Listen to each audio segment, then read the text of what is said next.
it.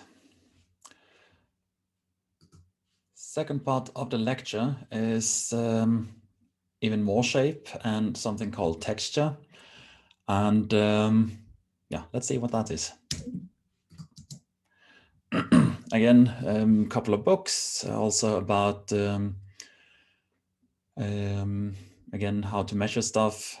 A couple of things that are interesting is thickness, which we will look into in a few slides.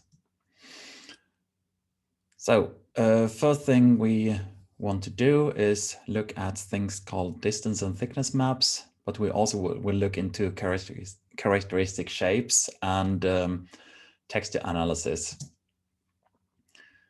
So how can we measure the sizes of complicated objects? We want to know a little bit more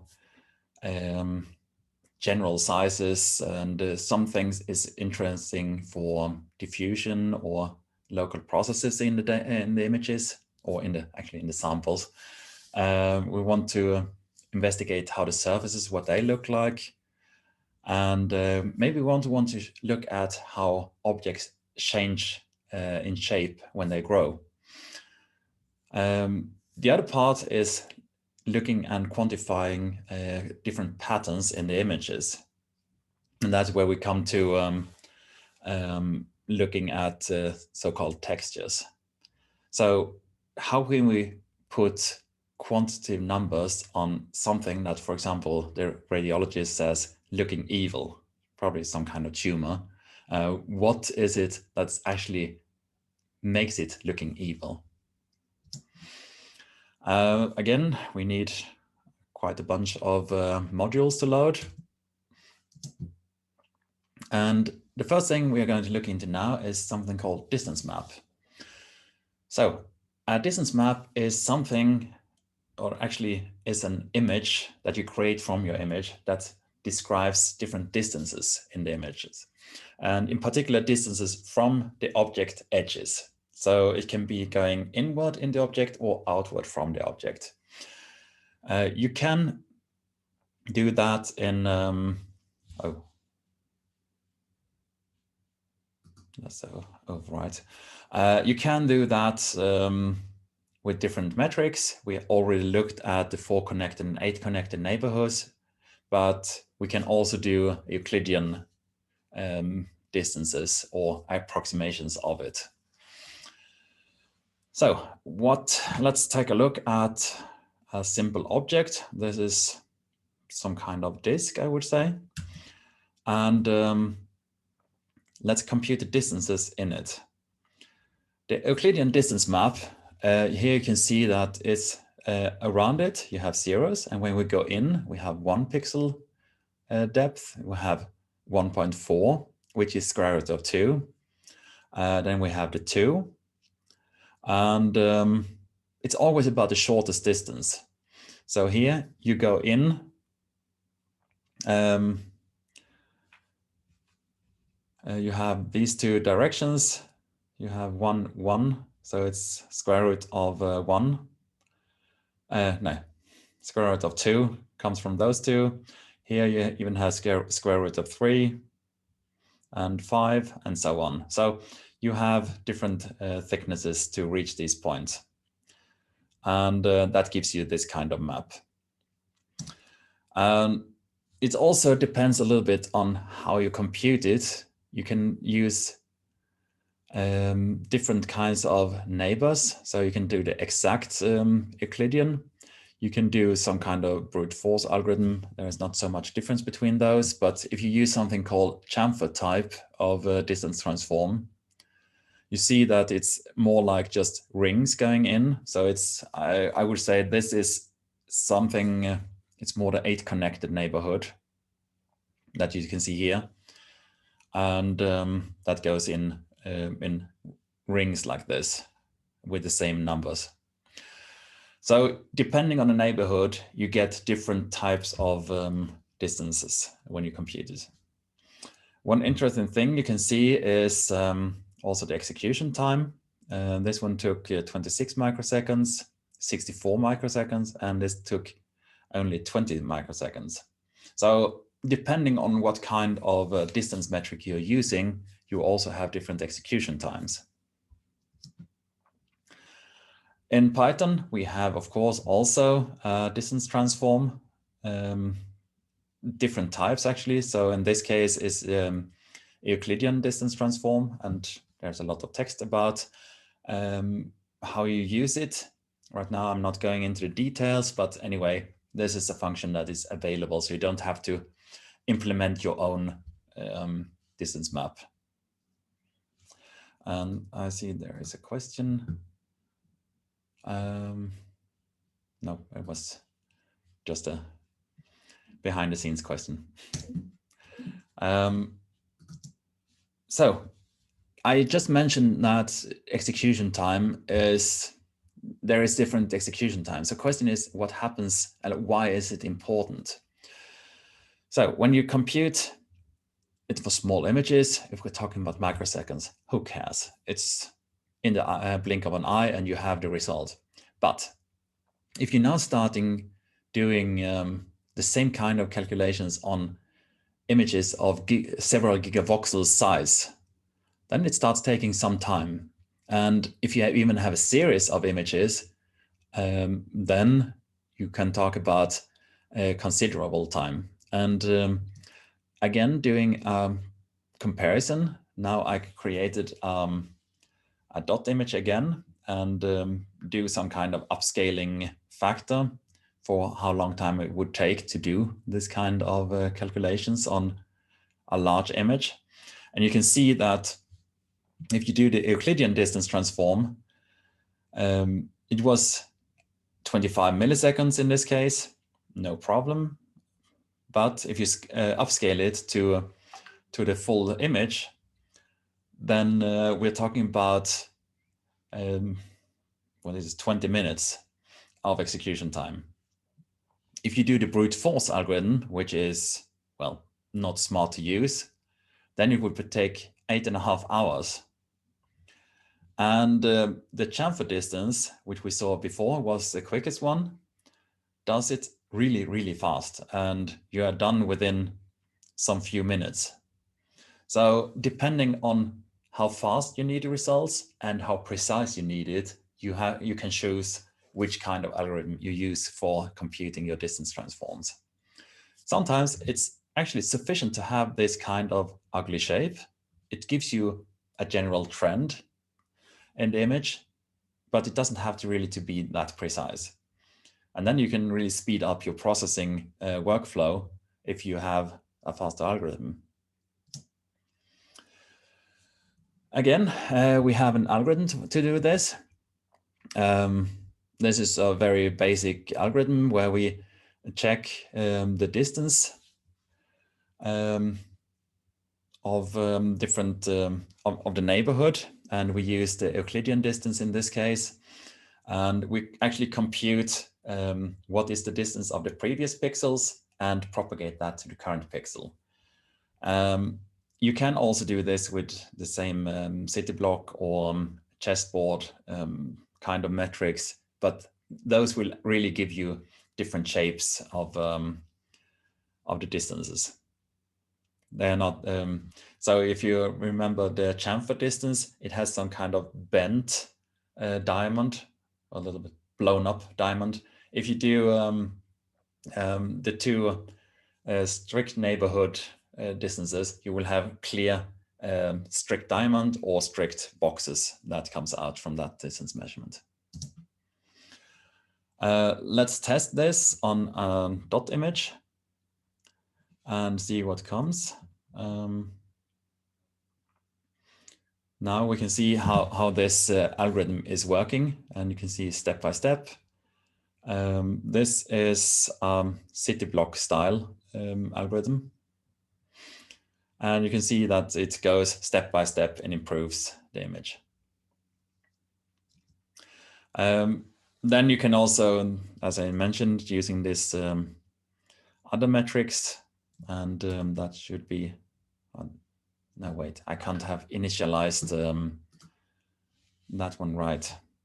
I need to get the algorithm. Where is it? And let's execute that one.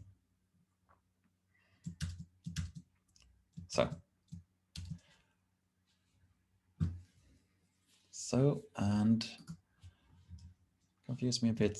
Did I got it that way? Yeah, now I got the Euclidean. So this is more what I wanted.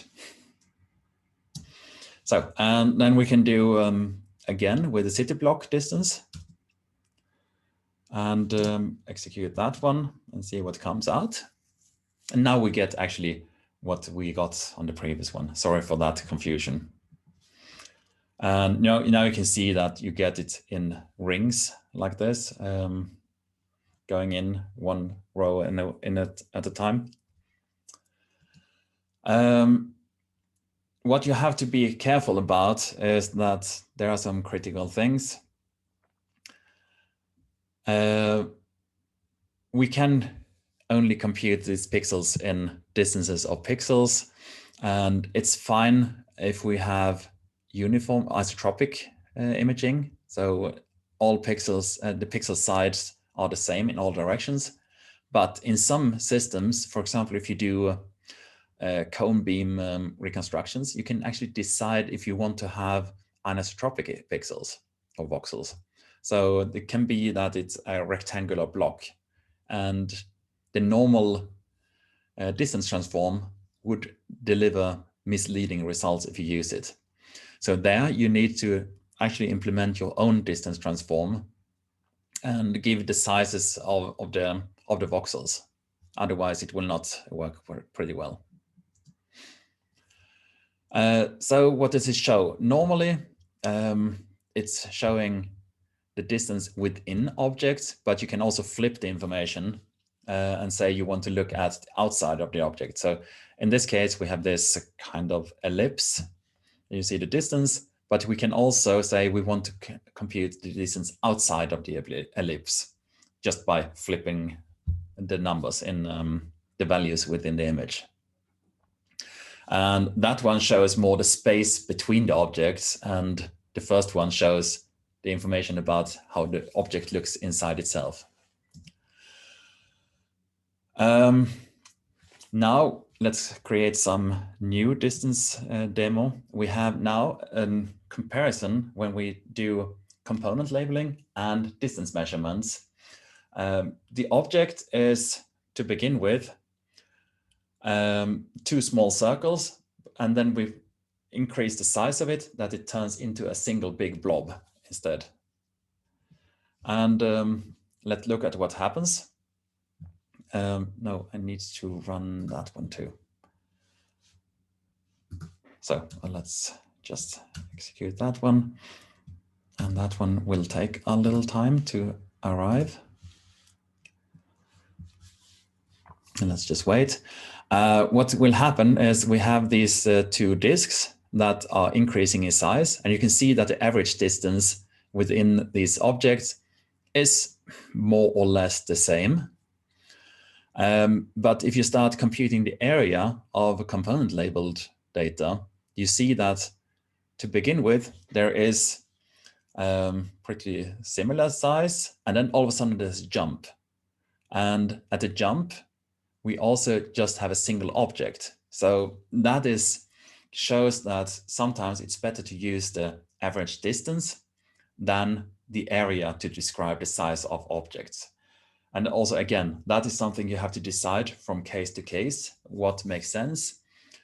Component labeling is a computationally relatively cheap operation, while the distance transform is much heavier to compute. Let's talk, let's say we are talking about probably several minutes compared to a few minutes. So it's it can really be worth looking into which method you use to describe for the speed point of view, but also from the quality point of view of the measurement.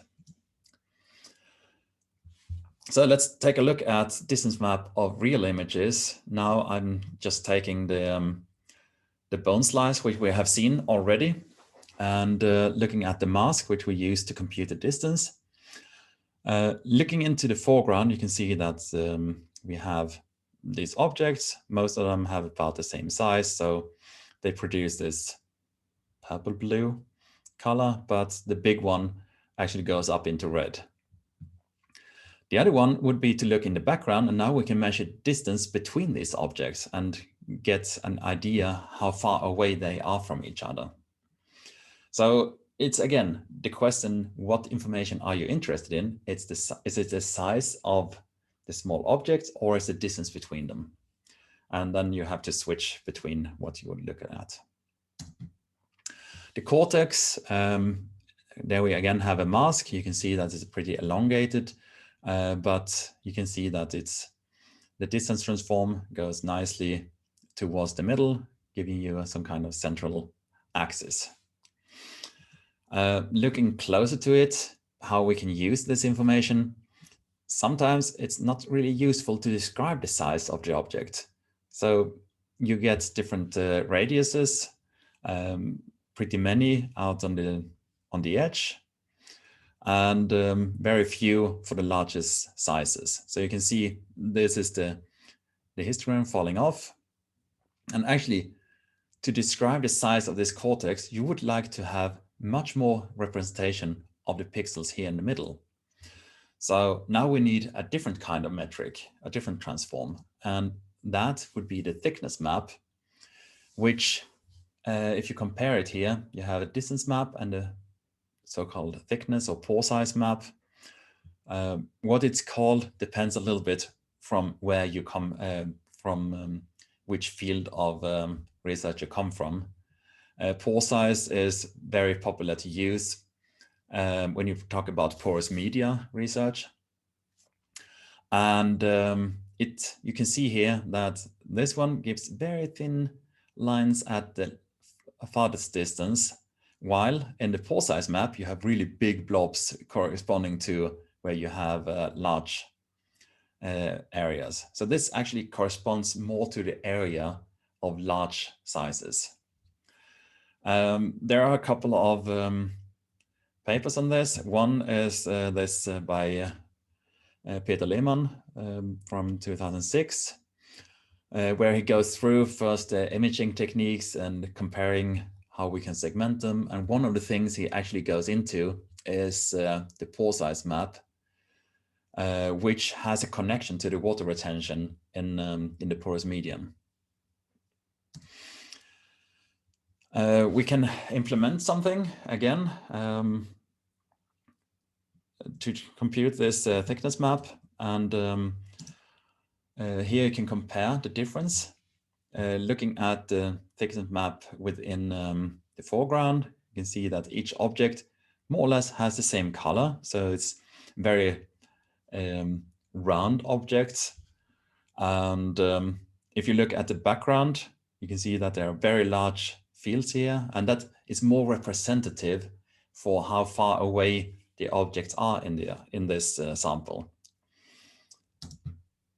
And now we can look at the different histograms. You can see that there is a big cluster around, say, 6, radius 6, and there is a single cluster around radius 16.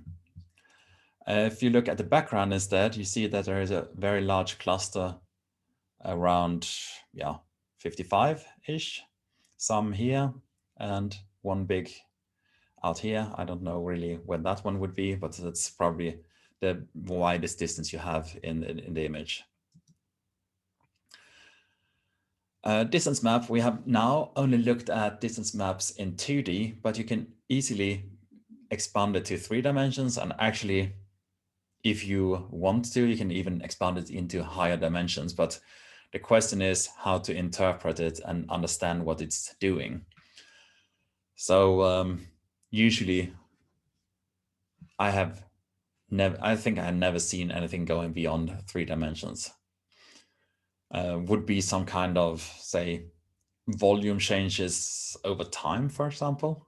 But also putting an interpretation in this value would be very hard. So let's load some 3D data. Here we have some axial slices and sagittal slices from an image. In this direction, it looks like you have everything is pretty round. In this side, it's more oblatoids. So you have actually two different sizes or size ratios in the two directions. We can look at the data with the help of some kind of 3D rendering. This is done using a mesh grid, which I'm going to talk about in a few slides. It can also be shown as a surface. This is done using Plotly, and here you can nicely rotate it. Here I used a very small image because it produces a lot of data to do this kind of rendering, in particular if you have volume data. So this one, for the sake of making it quick, I did it, and also saving the memory in the computer, I did a small one here, but it's nicely interactive, and that's pretty nice. Now let's look at the distance transform of these images. You can see, as we saw before, that it's pretty symmetric data here. It's actually, with the help of the distance transform, you already get a qualitative impression that these are more round and also well distanced. Here you can see that you have also the more oblatoids. But the interesting thing is that when you have a three-dimensional object, the distance transform is not so clear if you look into slices. So on one slice, like on this one, you can see that there are some pretty big ones, but there are also smaller ones. But that's just that you have an object that is displaced in the depth, and you don't really see it. You only see the surface of it. So when you look at these distance transform of three-dimensional images, you have to be a little bit careful about what you actually are looking at. The thickness map in 3D can also be done. And here is an example of some foam. And you can see that there are different bubble sizes in the image. And here the thickness map actually can tell you very well how large these bubbles are, or how much volume each bubble size takes. And that gives you a very nice distribution about the size about the sizes in the image. This one is also very colorful and illustrated. This one should be analyzed. So looking from analyzing this bubble image, we can actually compute how many bubbles we have. And afterwards, also looking at the sizes. This one takes a little time to compute. Actually doing it now in the background.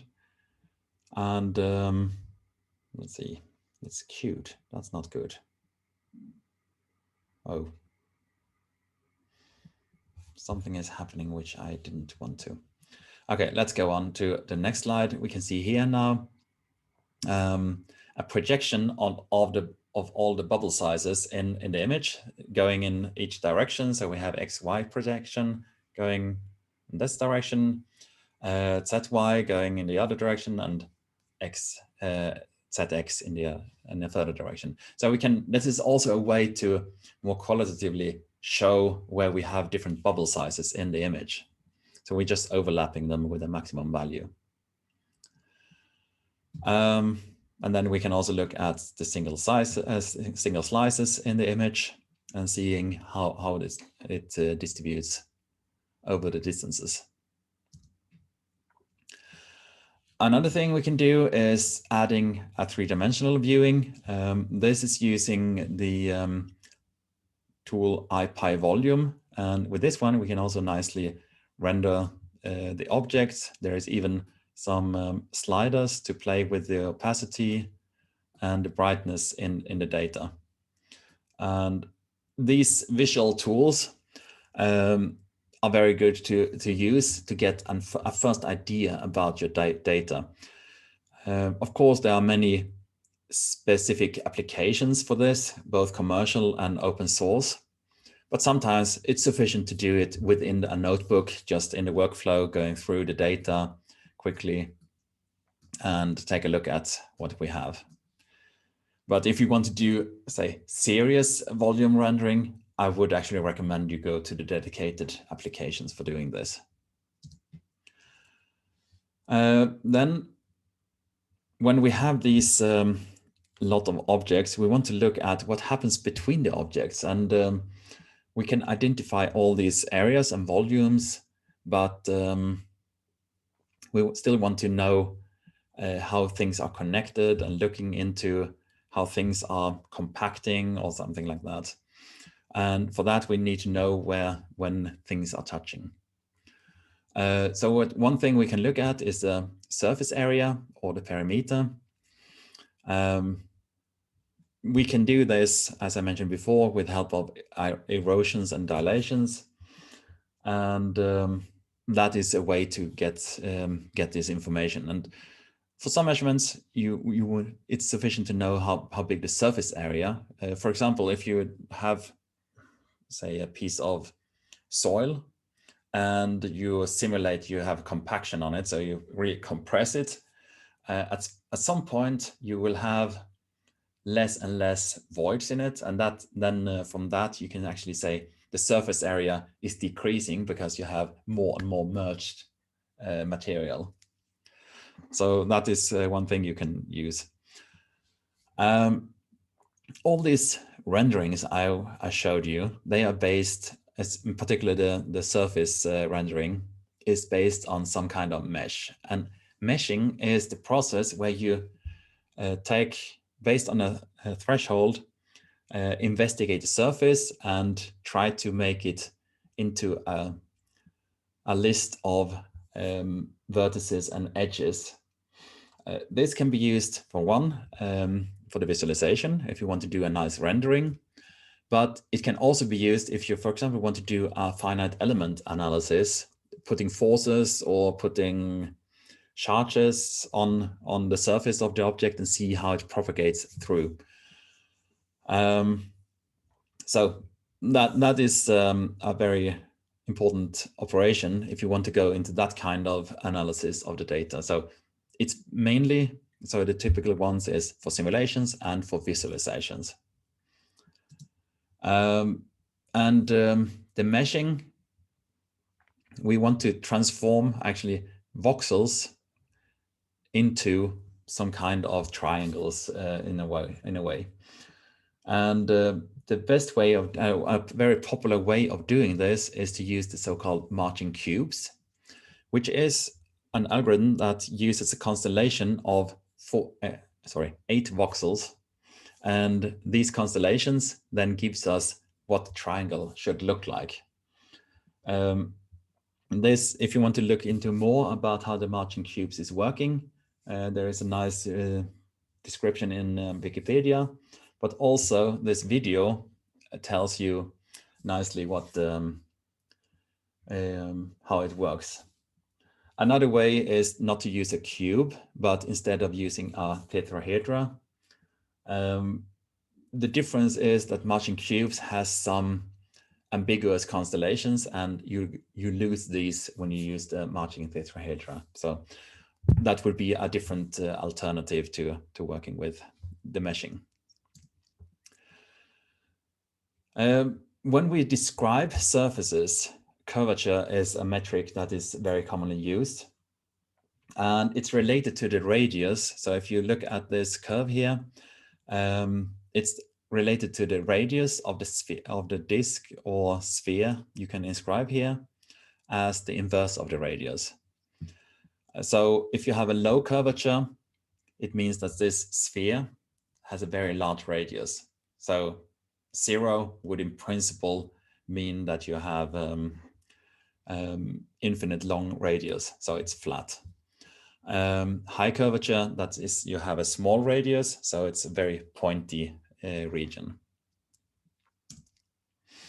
And to compute this curvature, you need to know the surface normal of the object. So if you have an object like this one, the normal plots would look something like this. So it's more like a hedgehog or furry, what do I know, like looks like a furry snail or whatever.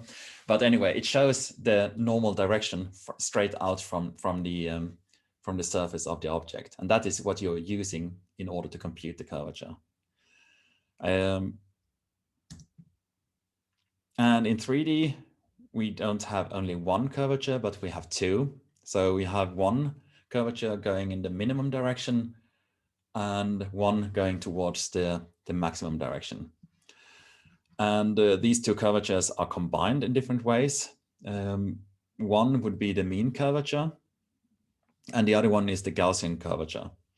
The Gaussian curvature has the properties that if you have a positive value, it's usually for say a convex object, so a sphere, because both curvatures have the same sign. If you have a saddle point, then you have one curvature going negative and one curvature going positive, and then you would have a negative sign. And if it's a straight plane, then it would be 0. And then you can use this in order to investigate how much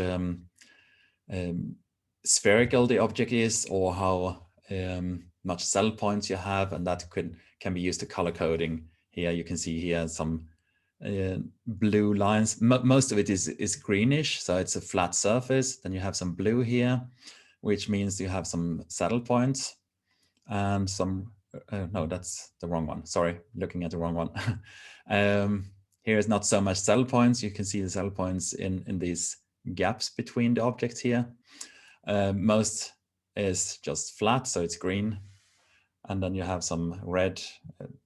On the cut planes, it's anyway misleading, so don't look at that.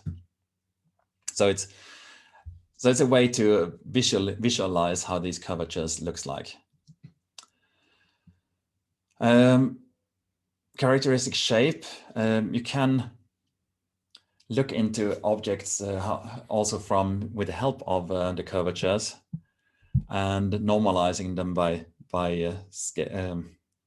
scaling to the structure sizes. And with that, you can do analysis of different ways. So you can do investigation. So if you have a compression experiment, you can see that in the beginning, you have round objects. So say you have small balls. That would be positive Gaussian curvature. And then when you compress it, you get more and more saddle points. And with that, you go towards getting into a negative curvature. And that is the kind of investigations you can look into with the help of the curvature. So you can use curvature to quantify how complicated, or the complexity of the sample. Maybe you can even do it in sub-regions if you like, and then see how it changes in different regions of the object. And then, of course, there are a lot of other characterization techniques that you can look into. In Fiji, you have a lot of analyze functions. So there you can play around. If I haven't mentioned it, Fiji is open source software for image analysis. It's has a GUI, which makes it easy to work with and play with. The limitations is, of course, that it's GUI based. That you can't so easily do automated processes. There is a scripting possibility, but if you're doing scripting anyway, I would say why not do it in Python straight out. Then there is a lot of references to these different techniques. So feel free to read here if you want to dig down into shape analysis. And that brings us to the last topic for today, and that is texture analysis. And a texture is, plain and simple, a pattern. And the world is full of different patterns. Here you see some natural pictures from different things. You have leaves, you have some seeds, some crop, and you have a landscape, cracked soil, water, etc., etc. So different patterns, and a pattern, the typical characteristic of a pattern is something that is more or less repeating its behavior. So you can see the same things repeated over and over again. It doesn't have to be a perfect periodicity, but it's anyway, you can see that it has similar shapes. And usually, because it's not perfect harmonic changes, you use statistical methods to analyze it. This is a very big branch within image processing to work where people have been working on also for a long time. Ways to extract the texture is to use different filters, where you've run, for example, a collection of low pass and high pass filters over the images in different directions. And with that, you can characterize feature vectors about how this pattern is working. Maybe also working with different scales. So there are many ways of how to approach it. For our lecture here, I create actually some periodic structures which we are going to analyze.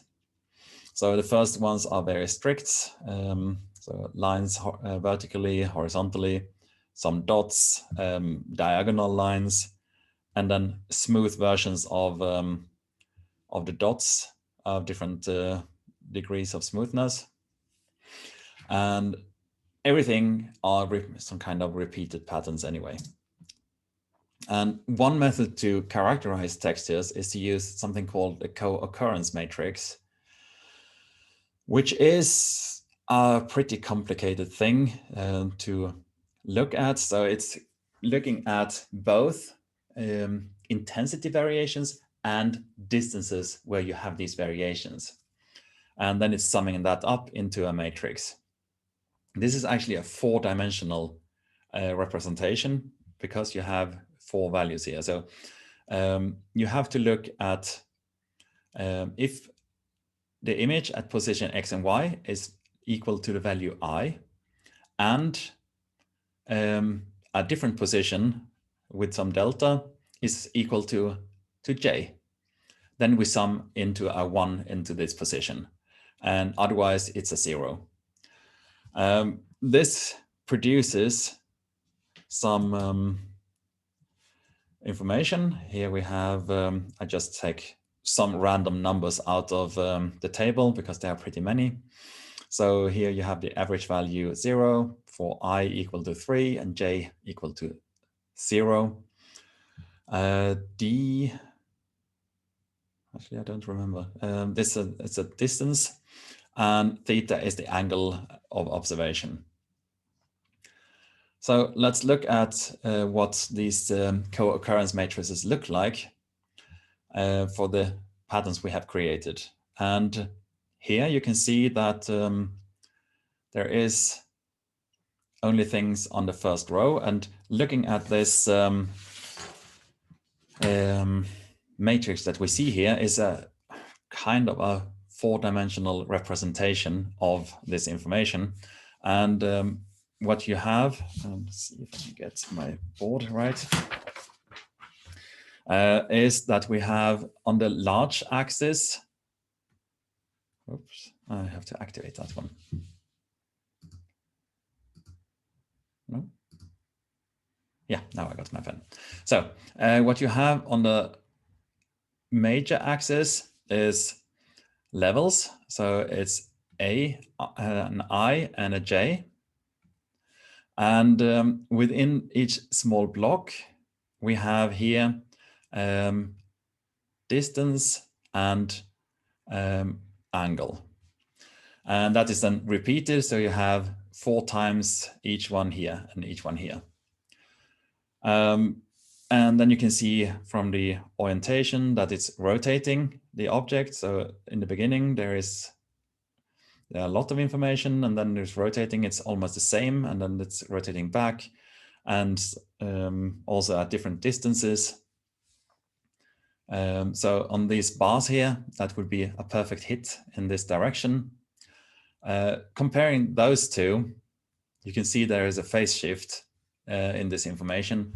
And with the help of this, we can start doing some kind of further deeper analysis of what the texture looks like, or comparing different textures. And when it's clean, this one is very clean, and this one too, there is no more difference. We only have one kind of difference between 0 and 1. That's why we have only a line on the top here and the rest is black. Now with the smooth versions, you can see that there are actually variations going down in the matrices.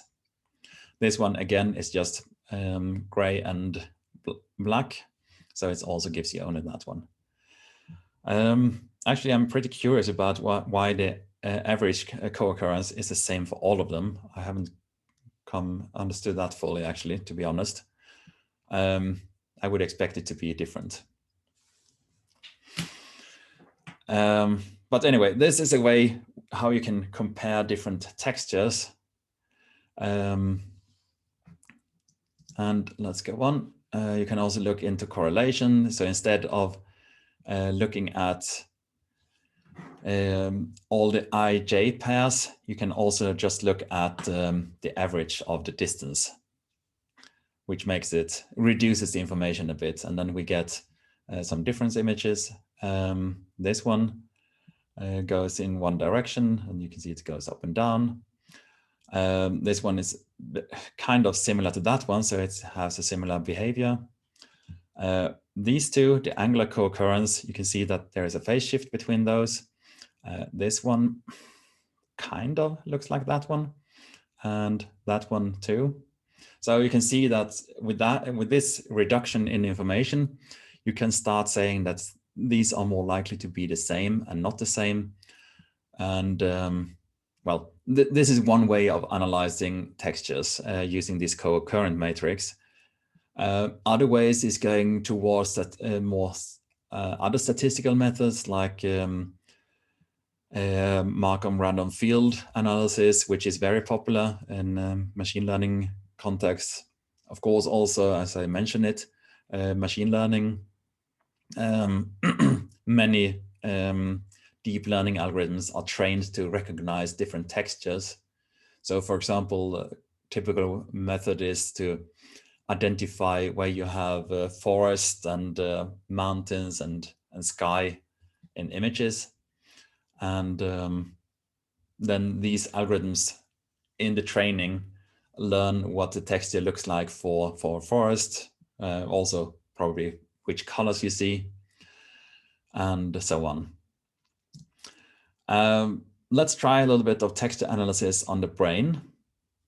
And now we want to look at the cortex again, see if we maybe can get some information that makes sense. So we just look at this region. You can see inside it, there are some variations. Maybe that's something we can detect now as a reason to say this is the cortex.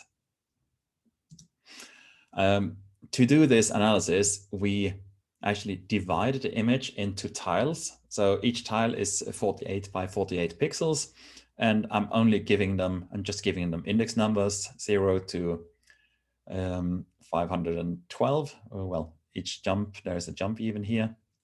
But anyway, it doesn't really matter which index number we have, just that we have created these tiles. Now we need to calculate the texture, so that is done. And out from this,